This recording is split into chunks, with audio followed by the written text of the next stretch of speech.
Hello, it's Angie. Have you ever spotted that familiar brown HMRC envelope on the doormat and immediately felt your stomach tighten? Most people have.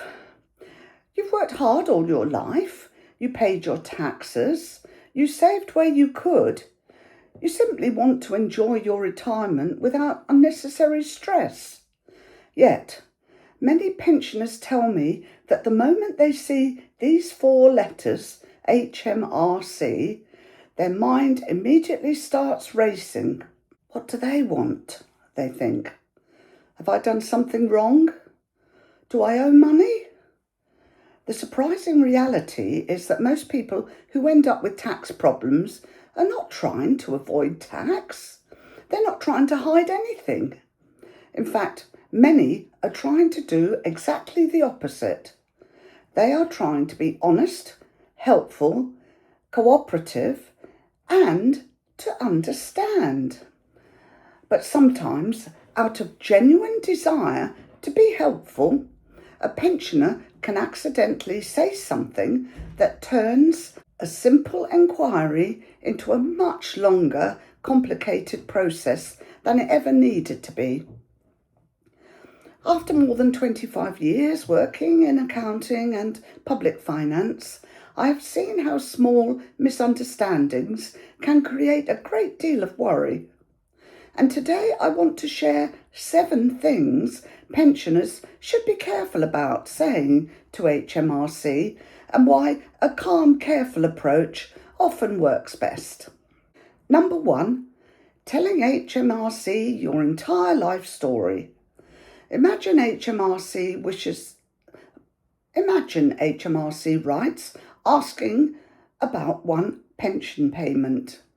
You want to be helpful, so you explain an old job from years ago, a small inheritance, premium bonds, savings accounts, health issues, family circumstances.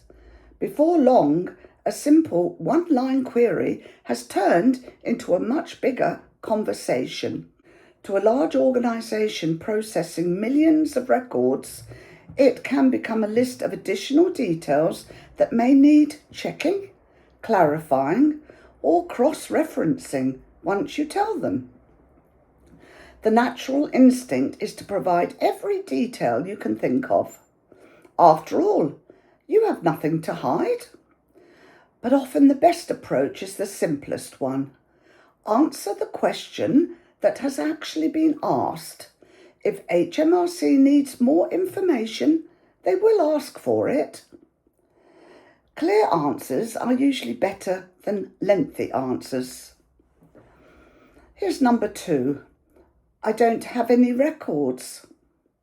This can quickly become a problem. Many pensioners understandably assume, surely HMRC already has everything?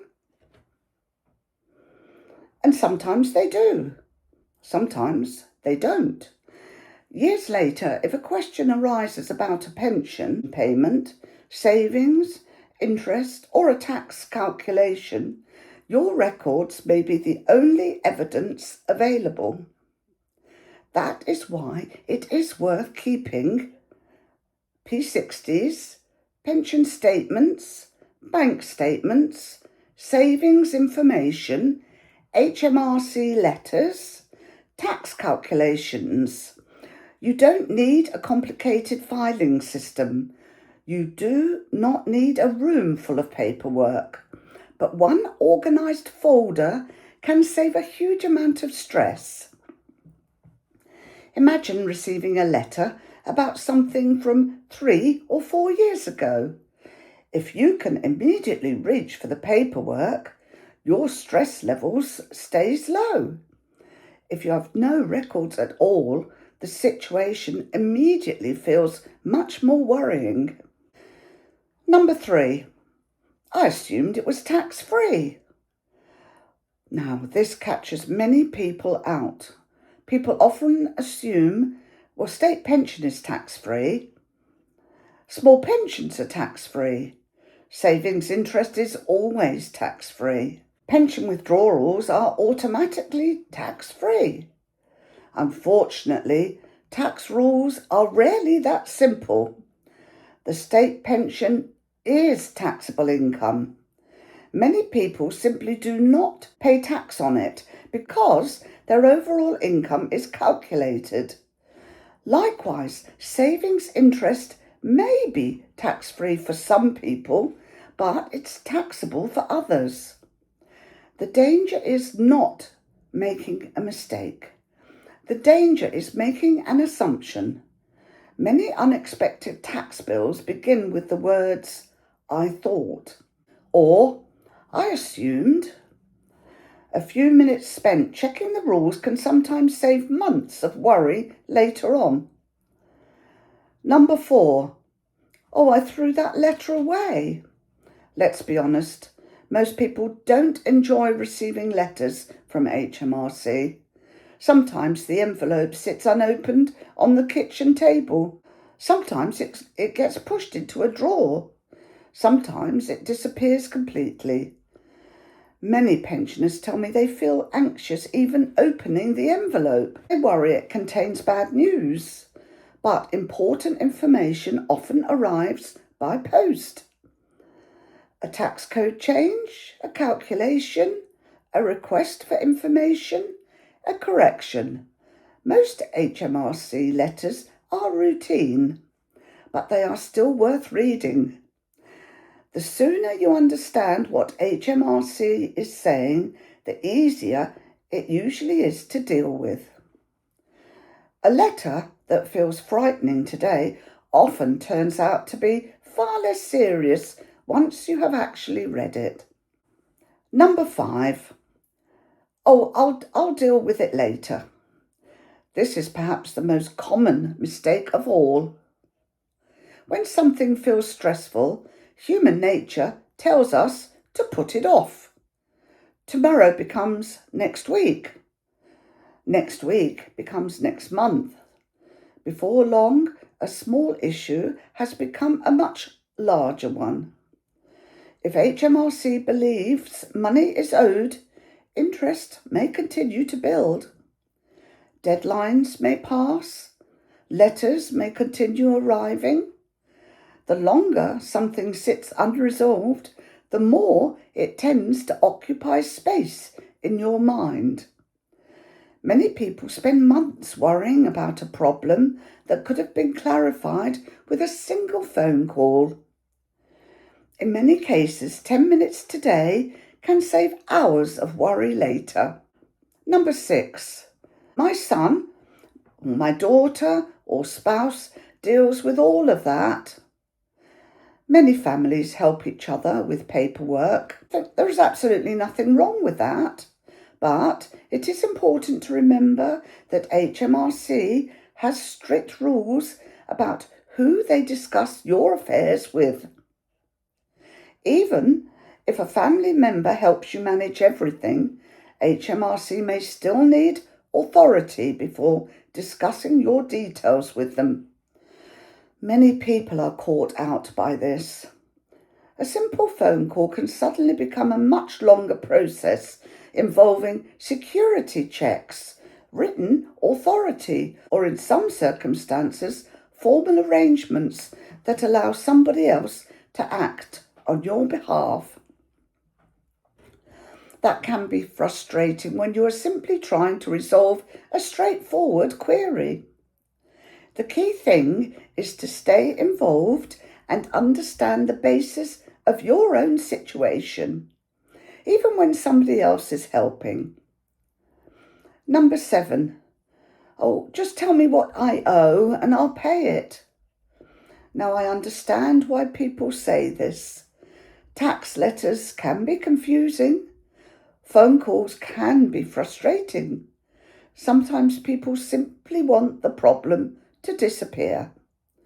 After sitting on hold, after reading confusing letters, after trying to understand complicated calculations, it can feel easier just to pay whatever figure is being requested.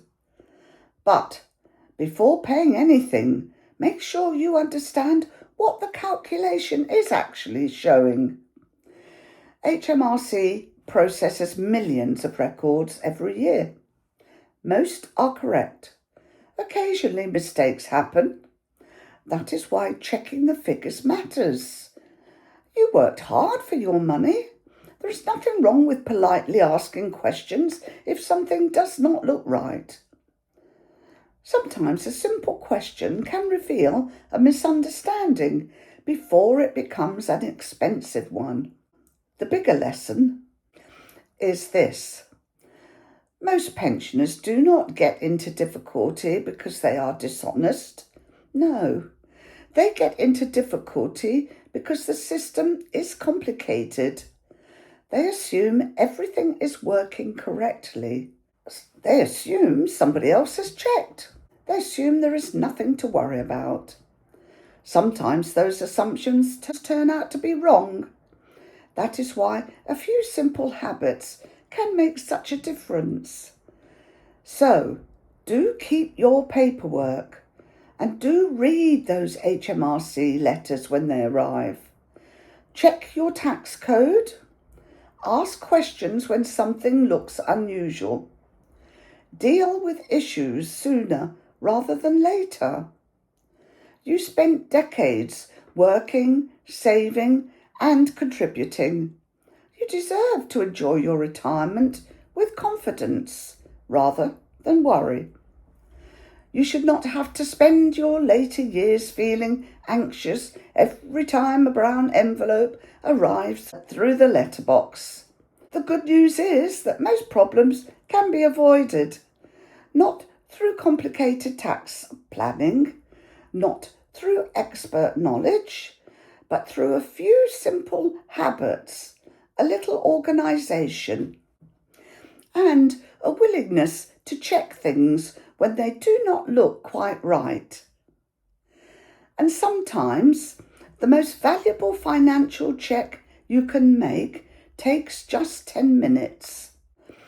Do remember my disclaimer that I do not offer personal financial advice, and all that I give you is general information based on UK tax and pension rules and public guidance for the 2026-7 tax year.